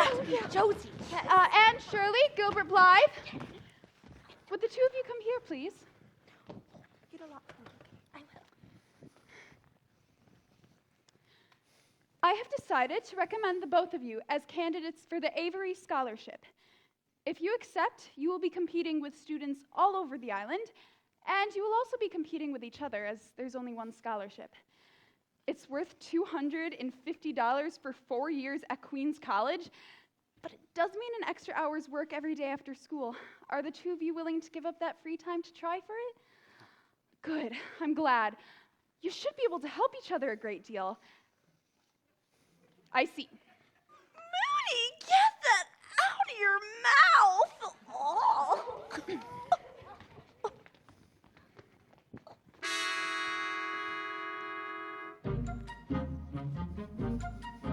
I'll show him that a girl can set her mind to study hard and work and slave, and when the time has come, he'll find. I'll show him. Though other boys are having fun by climbing trees and skipping school, except for me, the only one, I'll show her. I know her. I know behind that freckled face, there's just a stuck-up snob who always has to win each race. I know her. I know that great big show-off boy who thinks he's oh so extra smart because he's Josie's pride and joy. I know him. We'll compete with her, make mincemeat of her, and I never will give in. No retreat from her, wipe the streets with her, yet I know that she will win. I know what Gilbert Blythe will do. He'll close his books right after school and never fuss or fret or stew. I know that when it comes today, I'll lose my nerve and not show up and run away. I'll throw it. Won't compete with him. I'll be beat by her. Please just free me from his grip. No retreat from her. Grow, I'll eat with her. She can keep the scholarship. No! I'll show her. I'll show that awful schoolroom scab. That stuck-up snob. That freckled grouch. That teacher's pet. That red-haired crab. I'll throw him. The day will come when we will write the big exam, and I'll become the bell ringing wham. I'll show him. I'll show him.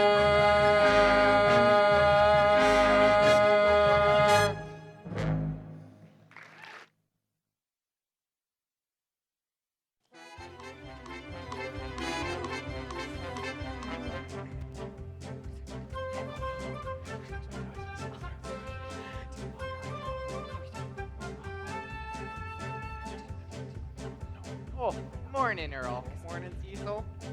Morning, Lucilla. Earl, Cecil, Lucilla. Morning, George. What can I do for you? Oh. I seen a harness was offered for sale in your brand new catalog. It pulls at your mouth and fits under your tail and gives you a real smart dog. I'll fetch it. Good day. Good day. Morning, Mrs. Berry. Minnie, what can I do for you? Have you got a garment? 'Twas offered for sale in your new spring almanac. It takes all the flesh that you find in the front and moves it around in back. Why, that's a cinch. Here, try this on your player piano. Why, Mr. Cuthbert, what can I do for you? Blair anywhere about? Mr. Blair? Why, no, he's gone for the day. Day? Oh dear. Step over here. I'm at your service. What can I do for you? Well, Please don't be nervous. I've nothing else to do.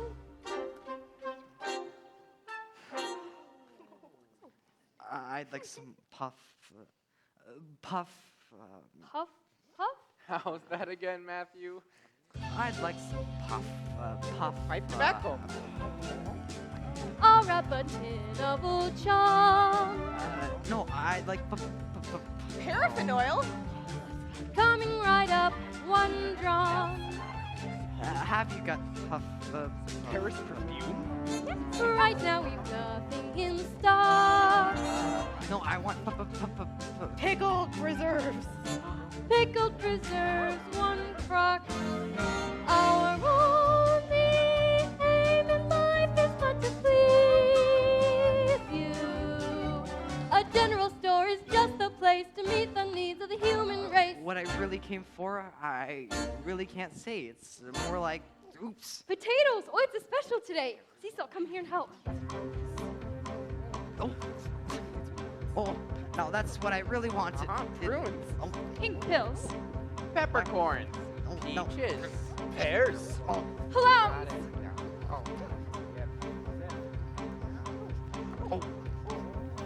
Pitchforks. Pitchfork. Pitchforks? At this time of year? Our only aim in life is but to please you. A general store is just a place to meet the needs of the human race. Put down 6 and carry 2. Is there anything else I can do for you? Oh, Rachel. Excuse me, Lucilla. Now, let's see. What have we got here? Paraffin oil? Pipe tobacco. Pickled preserves. Peppercorn. Potatoes. The very thing. Puffed sleeves. Puffed sleeves? Puff sleeves? Puffed sleeves. Hey! What about the pickles?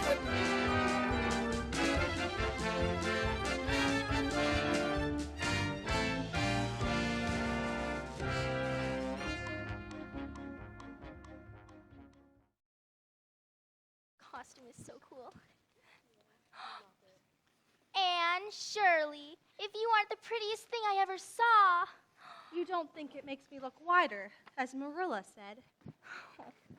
Oh no, it makes you look taller. I can hardly wait to see the look on Gilbert Blythe's face. Neither can I. Not to mention Miss Josie Pye. Diana, tonight I have a soul that flies high above Josie Pye and everything else. Diana, can you help me with my lines, please? Of course, Gilbert, but... Oh, my mother! What's the matter, Josie? I told my mother I had to be the spirit of Canada, with wings and everything, but she wouldn't lend me her beaded slippers. But your mother's slippers would have fit you anyways. Whoever heard of a fairy with boots and copper toes? Oh, leave me alone. Isn't it grand they got up a concert? I hear these young people have been practicing up for months. Oh, yes. My Diana doesn't mind doing that for a concert. Just try and get her to practice her piano or do her studies, and it's a different story.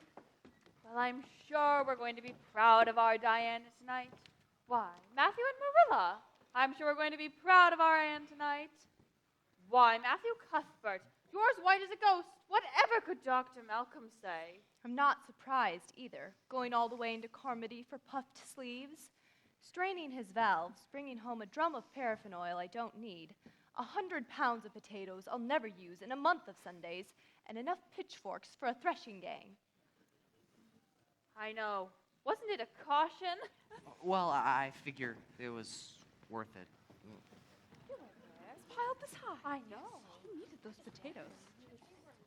But what does he need with that many potatoes? Why, Mr. Phillips and Prissy, or should I say, Mrs. Phillips, I'm sure we're going to be proud of our... Oh,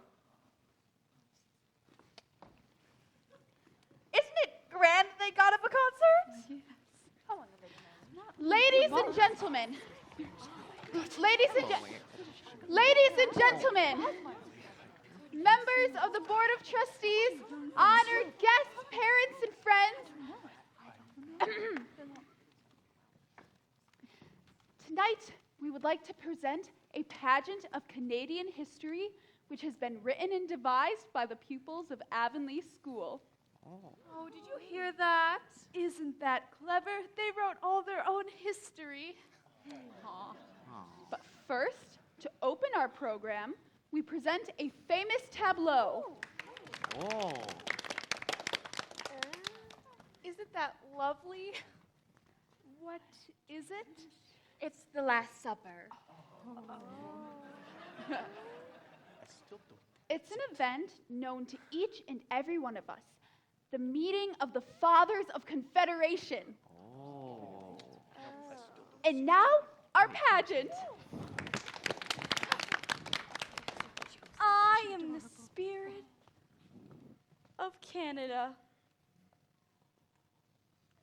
But 40 years young. What? I am the spirit of Canada, but 40 years young.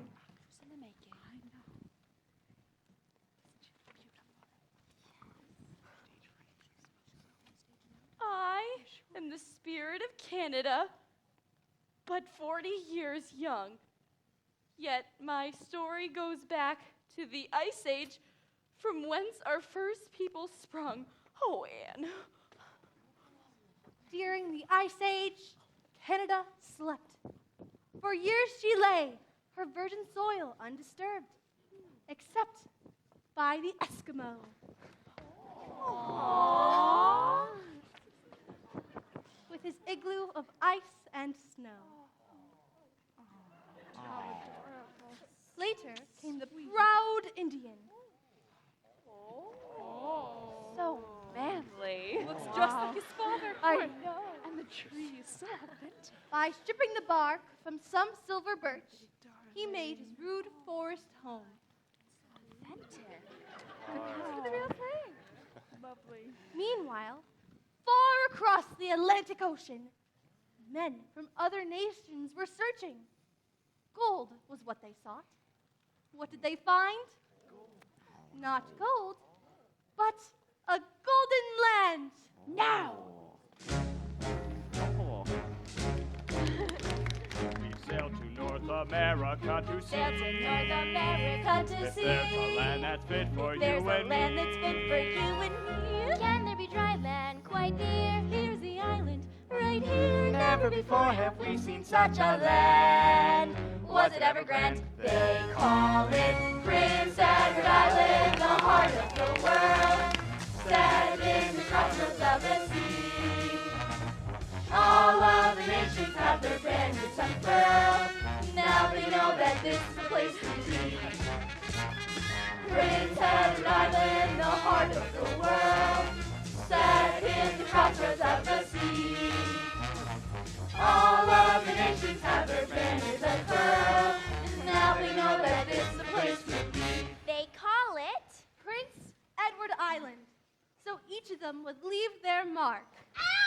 Mosey! So each of them would leave their mark. This island, this realm, this precious jewel, set in a silver gulf. Prince Edward Island, the heart of the world, set in the crossroads of the sea. All of the nations have their banners unfurled. Now they know that this is the place to be. Prince Edward Island, the heart of the world, set in the crossroads of the sea. Look here. All of the nations have their banners unfurled. Ladies and gentlemen, the winner of the Avery Scholarship from Avonlea School, Miss Anne Shirley. And the runner-up, also from Avonlea School, Mr. Gilbert Blythe. Hurrah for Anne Shirley and Gilbert Blythe. We are indeed doubly proud of our local boy and girl. Congratulations, Anne. Gilbert, I Hooray for Anne Shirley, the cleverest girl on the island! Fellow citizens, it makes me very humble when I think of the small contributions I have made towards this moment. I feel that when I You? said to... What about me? I seen her first. If it hadn't been for me, she wouldn't be here tonight. Right. When I found her, she was waiting at the station door. Didn't have a tag describing just where she was headed for. She'd have gone back COD if it hadn't been for me. If it hadn't been for you, if it hadn't been for me, if it hadn't been for all of us, I wonder where she'd be. Why we wouldn't have had all this fuss if it hadn't been for us. Well, I took a liking to her from the very start. She was so polite and bashful that she won my very heart. And I'm glad that all those looks haven't spoiled the beauty of her look. If it hadn't been for you, if it hadn't been for me, if it hadn't been for all of us, I wonder where she'd be. Why we wouldn't have had all this fuss if it hadn't been for us. It was destiny that chose me to cultivate this pearl by devoting my attention to the needs of every girl. For in the field of knowledge, if you plant a tiny seed, the results can be tremendous. Tremendous, yes indeed. If it hadn't been for you, if it hadn't been for me, if it hadn't been for all of us, I wonder where she'd be. Why we wouldn't have had all this fuss if it hadn't been for us.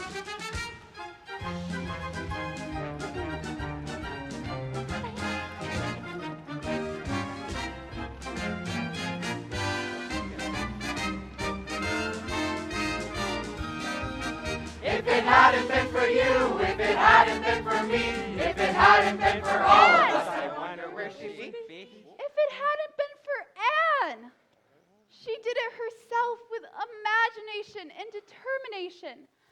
And though we may all have helped when we could, it was Anne who brought honor this night to our school. So, if it hadn't been for you, if it hadn't been for me, I've a hunch you'd still have made it as the pride of Avonlea. She's the girl at the head of the crowd, and I'm feeling mighty, mighty proud. Feeling mighty, mighty, oh so high and mighty, feeling mighty proud.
Wondering, now we'll all be wondering what it's like to grow up and have someone show up. There is a golden summer waiting for you, spinning a dream by sunset till it comes true.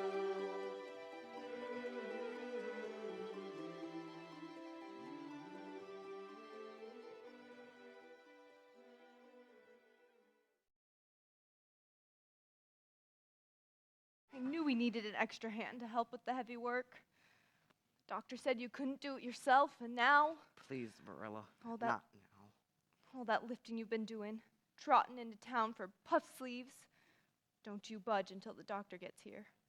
Going to try to find some more of that sal volatile in case you get dizzy again. I know I left it somewhere. Good night.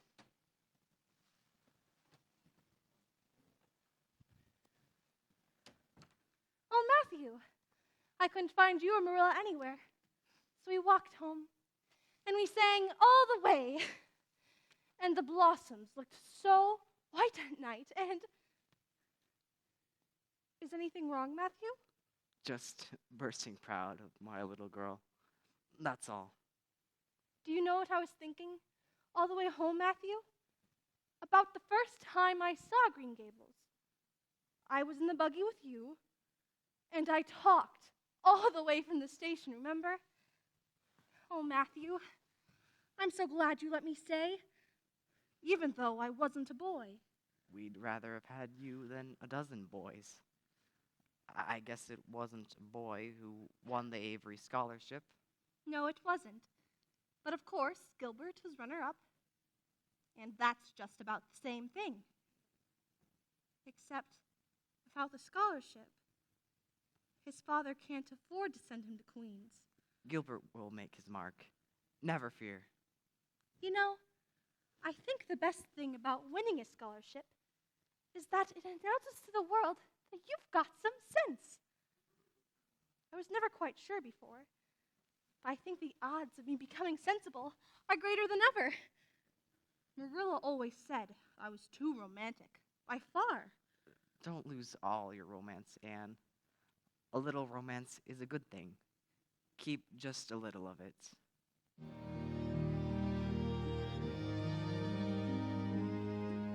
Anne of Green Gables never change. I like you just this way. Anne of Green Gables, sweet and strange. Stay as you are today. Though blossoms fade and friends must part, will grow the songs we've sung. Anne of Green Gables, in my heart, you are forever young. Matthew? So, Marilla, never mind the sal volatile. Sal volatile? That's right, dear. Now run along. Hurry. Marilla? Marilla?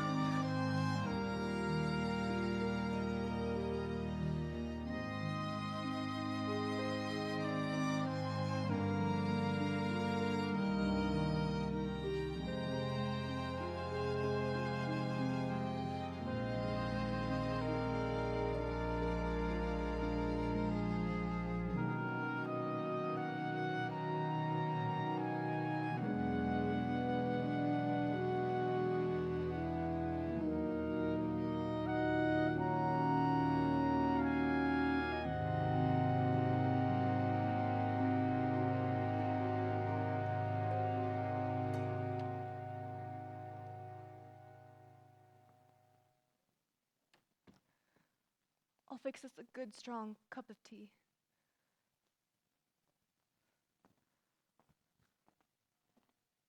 Well, he lived 60 years, but he was never happier than he was during this last one. Oh, Marilla, whatever are you going to do without him? Remember him as best we can. I'll take a slip of that little white rose bush Mother brought from Scotland and plant it beside the grave before we leave. Leave? For where? Aunt's going to Queens. That'll be 4 years. There's nothing to stay for here. Might as well sell the place and board somewhere. But you wouldn't think of leaving Green Gables? I've thought about it. There's nothing else to be done. The place would only get behind worse and worse until nobody would want to buy it. But so, Green Gables. Kettle's boiling. Oh, now, Marilla Cuthbert, you listen to me. We've been friends since we was girls together. You and Matthew and, well, you are Green Gables. Without you around here, too. Oh, Matthew. Matthew. You mustn't think I didn't love her as much as you did. It wasn't easy for me to say things, but I love the both of you just as dear as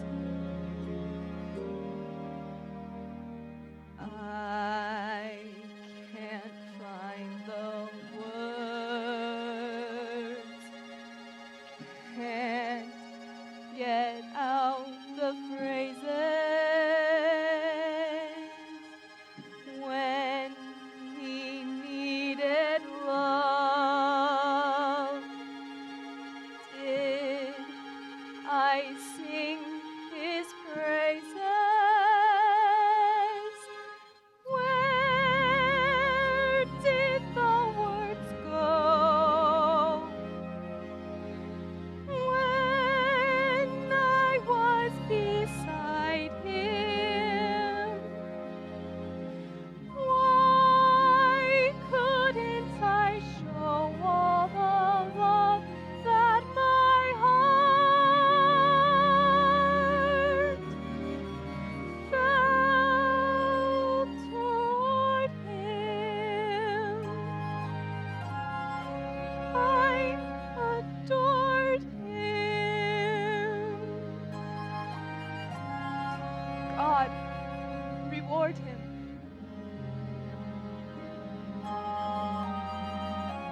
I can't find the words.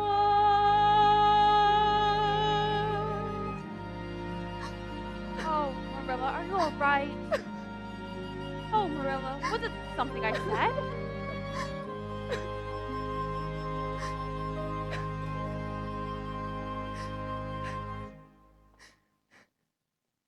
I'll have a cup of tea too, thank you. You near scared me out of my growth. Where'd you skip off to? Off to the berries. I thought Diana was over to her Aunt Josephine's for the day. I went to see her father. He's offered to rent the land here, Green Gables. And we can stay in the house. Just the same. We? Who's we? You and I. I'm not going to Queens. But I can't let you. You mustn't give up. What about the scholarship? I met Miss Stacy up the road and talked to her about giving it to someone else. Only, that's not allowed. Except, she says, I can stay here at home and learn everything I would at Queens. But 4 years, Anne. Nothing would be worse than giving up Green Gables. I can't let you sacrifice yourself like this. I've quite made up my mind, Marilla. Besides, Rachel Lynde says, I've enough education a woman ought to be comfortable with. Anne Shirley. Anne, I wish to speak with you, Anne Shirley. Miss Stacy told me what you tried to do for me.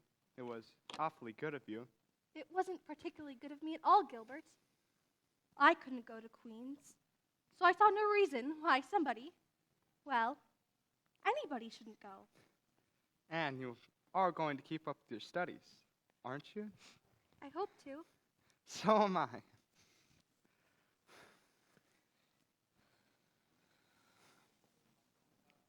Well, Gilbert! Gilbert!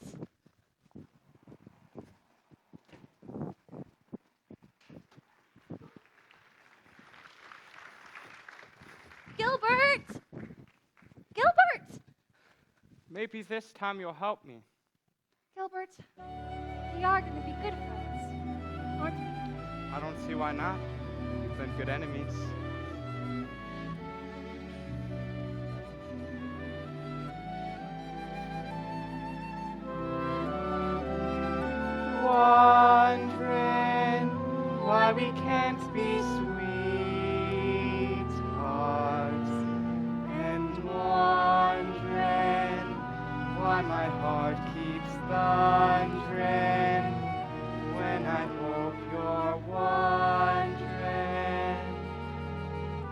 about me.